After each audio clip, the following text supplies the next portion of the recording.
Seguimos na mañá de Radio Culleredo a deste venres e parece que como empezou a soar a música e nos empezábamos a mover como as ondas do mar de aquí para aló con esta sintonía que anuncia que comeza Un gallo para Asclepio, un programa para sentirnos mellor e ata coa música nos sentimos xa mellor e mellor se escoitamos a Cristina Ramallo. Que tal? Moi bons días. Hola, buenos días a todas y todos. A primeira que se empezou a mover era Cristina, Exactamente, así ao ritmo da música. Tiene su razón de ser esa música, se escoge por eso también, ¿no? Para cambiarle el ánimo y para conectarnos. Y bueno, estuvimos desconectados esta semana un poco. Ahí está, de eso vamos a hablar. ¿Qué nos pasó? ¿Qué pasó, no?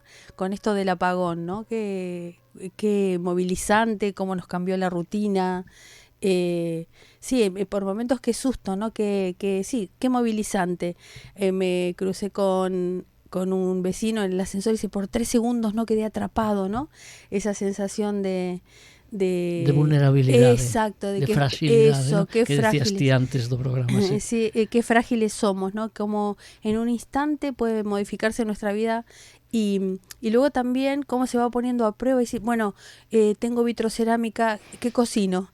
No tengo el horno y tenía pensado hacer pollo al horno y a partir de ahí empieza a ver si somos más flexibles, menos, algunos nos quedaremos más ahí como petrificados, ¿no? Ante la situación, otros continuamente a buscar soluciones, ¿no? Y sí o sí hay que comer, vamos a buscar algo de fiambre, vamos a hacer, ¿no? Esta cosa de, en cualquier caso, es casi una aventura, si uno lo piensa, ¿no? Hay que verlo como una aventura. Yo lo enfoqué hoy desde 3 aspectos posibles. Estuve haciendo estos días que pasaron un poco de buceo social para ver qué fue lo que pasó. Y al ir a comprar en distintos sitios vi por dónde se nos dio, ¿no? Por ir a comprar pilas, otra vez higiénico, a mucha gente le trajo muchos recuerdos que tienen que ver con la pandemia, como no, también, ¿no? Y perdona, ¿non te parece que nos dous casos na pandemia, en este apagón, a sociedade en xeral respostou bastante de maneira coherente, tranquila, ¿no? Exacto. A mí no sé si es la experiencia de todos, pero a mí se me ocurrió también en la calle, no había semáforos, pero estábamos bastante amables, ¿no? De dejarnos pasar. No me ocurrió ningún conflicto que sí me suele ocurrir cuando hay semáforos. A preocupación é por que estamos cabreados cando a situación é normal. Exactamente, digo, ¿por qué no nos comportamos así cuando hay semáforos? Pero bueno, esa es otra pregunta para otro día. Pero en ese caso digo, bueno, se nos despierta otra vez esa humanidad que perdemos cuando andamos con los móviles en las manos.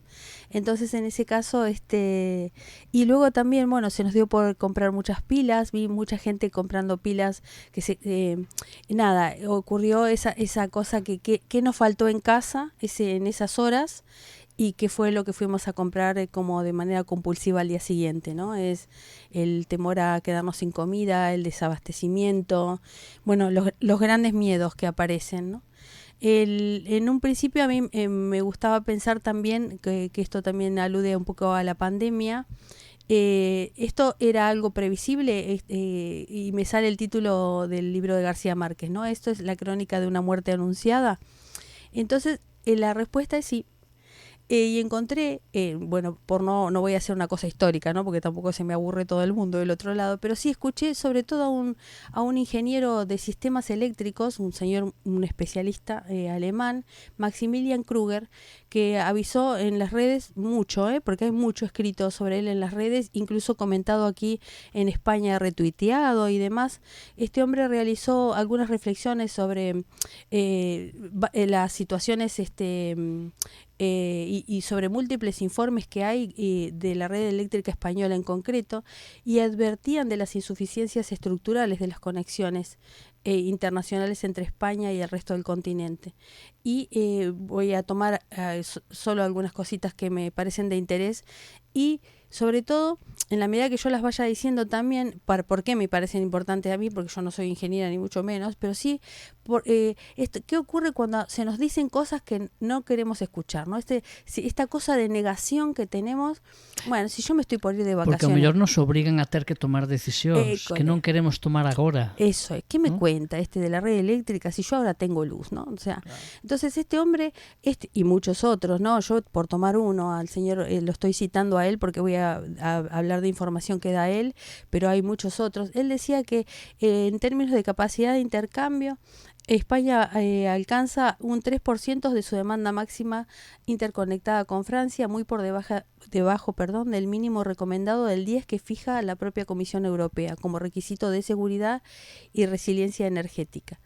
Este déficit, sumado a una alta dependencia de la generación renovable, intermitente, eólica y solar, sin suficiente respaldo flexible y de respuesta rápida, ha creado un entorno donde cualquier evento perturbador puede provocar desviaciones de frecuencia fuera de los márgenes de estabilidad operativa, desencadenando disparos automáticos en cascada. Bueno, una verdad palmaria es como que nos enfrentemos y nos choquemos con la realidad que nos pasó el otro día, ¿no? Entonces, hay un retraso evidente de la implementación de sistemas de almacenamiento a gran escala y demás. Este hombre sugiere una expansión de las interconexiones, la implantación obligatoria de reservas de respuesta primaria, despliegues masivos de almacenamiento energético. Bueno, esto por si a lo mejor lo escucha alguien que pueda tomar decisiones, ¿no? Una modernización y sobre todo, y muy importante, por las dudas para aquellos que pensamos que a lo mejor hay algo del orden de ciberataque, la ciberseguridad energética estructural. Entonces, ¿qué nos pasa cuando se nos dicen estas cosas que no las escuchamos del todo? ¿Qué les pasa a quienes sí pueden tomar decisiones en relaciones con estas cosas que no las toman o a veces no se puede económicamente? No lo sé, no tengo yo las respuestas ahora, ya saben que este es un espacio de hacer preguntas, ¿no? ¿Y qué nos pasa a todos nosotros con la fragilidad y con cuando la vida se nos trastoca, ¿no? Y cuando las respuestas posibles en el mundo de lo práctico no están a nuestro alcance, recurrimos a lo espiritual.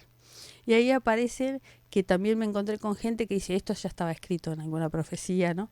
Y entonces aparecen 2 o 3 que me encontré por ahí. Y entonces a lo largo de la historia hay varias fuentes espirituales que han hablado en los tiempos en que la humanidad se desconecta como masivamente, ¿no? Hay cortes de comunicación, apagones, silencios globales, ¿no? Jaén de Jerusalén decía en un manuscrito atribuido a este cruzado y hablaba del día en que los hilos invisibles dejarán de vibrar y las voces lejanas serán silenciadas. Esta metáfora encaja sorprendentemente con la caída de las redes eléctricas, ¿no? Si nos ponemos ahí como metafóricos y proféticos. Si nos ponemos a interpretar, ¿no? Yo utilicé algunas que me parecían como muy ahí. Vamos a ir recorriendo un poco todo. Como digo, cuando la ingeniería no nos resuelve demasiado, la política tampoco, nos vamos a lo espiritual. Decía, cuando los hombres dependan de hilos invisibles para hablarse y estos rompan, comenzará la verdadera prueba del espíritu, ¿no? Y que también es un poquito de lo que quería hablar ahora. A lo mejor, si vemos esto de que se apague todo como oportunidad, me encontré, te contaba Francisco hace un rato, con mi hija en el sofá, luego se sumó también mi marido, el perrito andaba por ahí. Seguramente si hubiéramos tenido la luz esto no ocurría, porque al no tener televisión estábamos todos alrededor de una radio que tengo, que creo que es como mi mano, muy pequeñita, que se le estaba terminando la pila. Además estábamos ahí dependiendo de cuándo viene la luz. Entonces fue como hasta tierno vernos, ¿no? Entonces, bueno, teníamos la ventana como muy grande, mirando las estrellas sin luna. O sea, fue como, no sé, una oportunidad que nos dio ese apagón que no hubiera ocurrido si ese apagón no existía, ¿no? Así que, bueno, en ese sentido, verlo también como la posibilidad de que nos trae que la luz se apague. Encontré también al Padre Pío de Pietrelcina, que dice, una gran oscuridad caerá sobre el mundo entero. Durante 3 días y 3 noches no habrá luz, ni en la tierra ni en el cielo, decía él, ¿no? Este místico italiano. Dice que él había recibido visiones de 3 días de oscuridad y decía algo como esto. Y hay otro que también, el profeta durmiente, decía que las redes de la mente de los hombres colapsarán antes de despertar a lo verdadero, ¿no? Entonces siempre las tradiciones espirituales, sin hablar, ahora voy a hablar algo también que tiene que ver con el viaje del héroe, ¿no? Que este héroe que recorre todas estas proezas y demás y se ve sumido en su oscuridad más profunda, incluso la propia y la interna, para encontrar esa luz interna, ¿no? Esa cosa de que se ve en el libro del buscador también de Coelho, ¿no? Busco y en realidad eso que buscaba estaba en mi interior, esa luz interna, ¿no? que se ve en la Cábala, también en la ruptura de las vasijas, esas vasijas que contienen tanta luz, que pesa tanto que se terminan rompiendo, ¿no? Entonces, bueno, como verán, les traje las tradiciones espirituales que encontré. Entonces, la tarea del ser humano para esta tradición judía es en alguna medida liberar estas chispas a través de estas chispas de luz, la Cábala estoy hablando, ¿no? Y también en el plano simbólico y psicológico de lo que se busca es de aprovechar estos momentos de oscuridad, incluso los propios que tenemos a veces, para salir reforzados y incluso con miedo, como decimos muchas veces, cogerlo de la mano y a partir de ahí decir, bueno, ¿qué me viene a enseñar este momento que tengo que estar sin móvil y que no lo puedo cargar? Y alternativas y flexibilizar el cerebro, ¿no? Y darse, incluso es muy gracioso también darse cuenta que rígido es uno. Y bueno, si no tengo la vitrocerámica, tendré que cocinar con otra cosa, ¿no? Y me voy a comprar una camping gas a Decathlon, no sé, este tipo de cosas, ¿no? Les decía también lo del descenso a la oscuridad por parte del héroe, ¿no?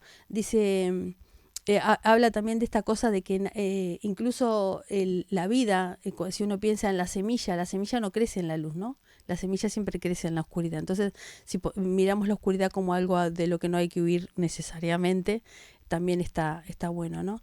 Entonces, la conciencia de múltiples tradiciones que les quería traer tiene que ver con eso, ¿no? De que no tiene que ser necesariamente algo a lo que le tenemos que tener tanto miedo, sino es cierto que es un fallo técnico que en algún punto se nos venía avisando, que seguramente se deba a razones que en algún caso podamos conocer y en mucho de ello no se nos van a decir. Entonces, si pensamos, ¿y si no fueran castigos sino invitaciones?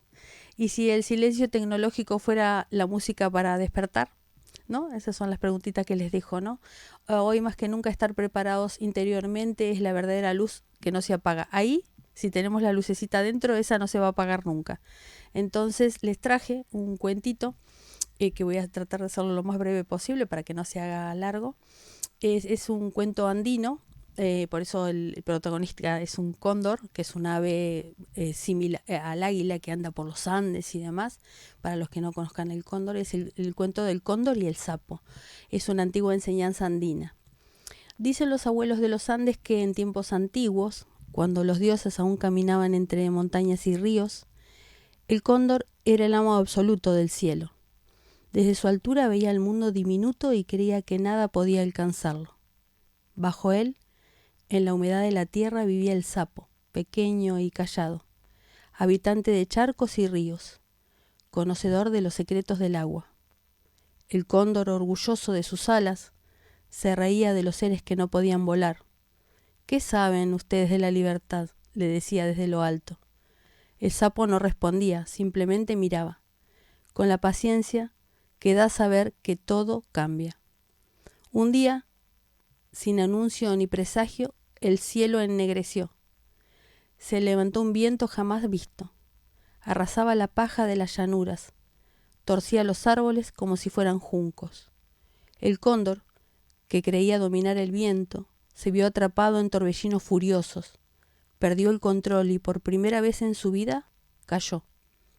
Aturdido, herido con su orgullo y en sus alas, buscó refugio. Volando bajó, divisó un pequeño charco protegido entre las rocas. Allí, sumergido hasta los ojos, estaba el sapo, tranquilo, acostumbrado al agua que sube y baja, al viento que a veces sopla con furia, a las noches sin estrellas. El cóndor, vencido, se posó junto a él. El sapo sin reproches le hizo un lugar entre las piedras. No habló, porque sabe que en momentos de cambio las palabras sobran. Es el silencio quien enseña.